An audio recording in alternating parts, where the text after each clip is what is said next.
Catalytic converter crime wave sweeps through Arizona. And where are all the stolen parts going? ABC15 investigators digging through data tonight, taking a look.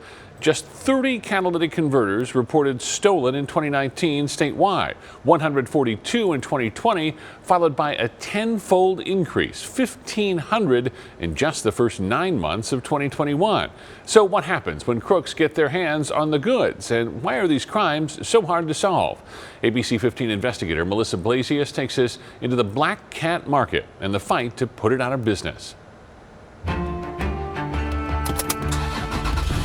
When Tara Riley got into her Toyota 4Runner one December afternoon, it almost sounded like the exhaust had fallen off. A thief stole her catalytic converter while she was parked in an open lot in broad daylight. It's very frustrating. You feel so violated. This video shows how the crime can take less than 2 minutes. A crook shimmies out from under a truck, grabs a cut-off catalytic converter, jumps in his car, and takes off.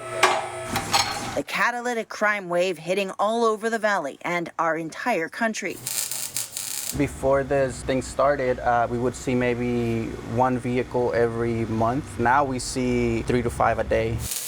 Cats are hot commodities because of the precious metals inside. During the pandemic, major mines for platinum, palladium, and rhodium shut down, increasing demand for recycled metals from old catalytic converters. Arizona already tries to prevent fencing. It's illegal for an individual to sell a catalytic converter to a scrapyard. If they're not an industrial account, under today's law, they can't do it. They're going to have to present identification, and all of those transactions, the metal and the records, are open and available to law enforcement. Even so, police say a black cat market has emerged. There are folks on the street that will take it for $80 to $100, but they'll also exchange it to support their drug habits. Craigslist, Facebook Marketplace, and OfferUp show plenty of ads, not from scrap yards, but other people offering cash for cats. Take a look at this catalytic converter. There's no identifying markings or numbers on it.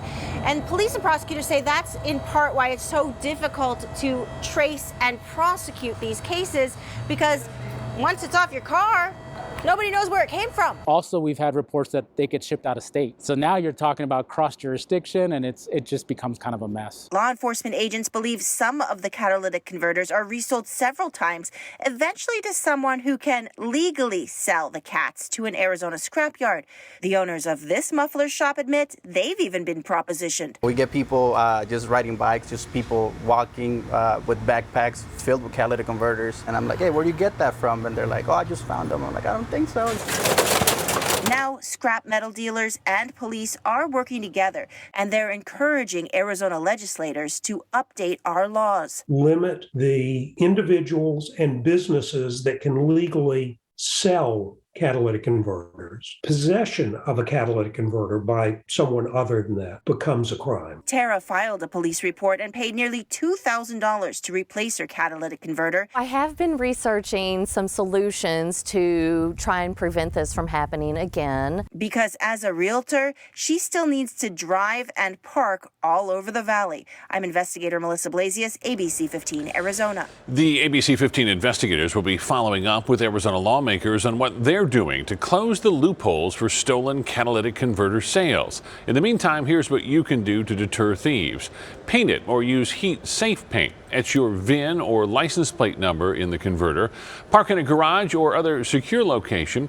Install an anti-theft device like a cage or shield bolted to the underside of your vehicle. Turning to our COVID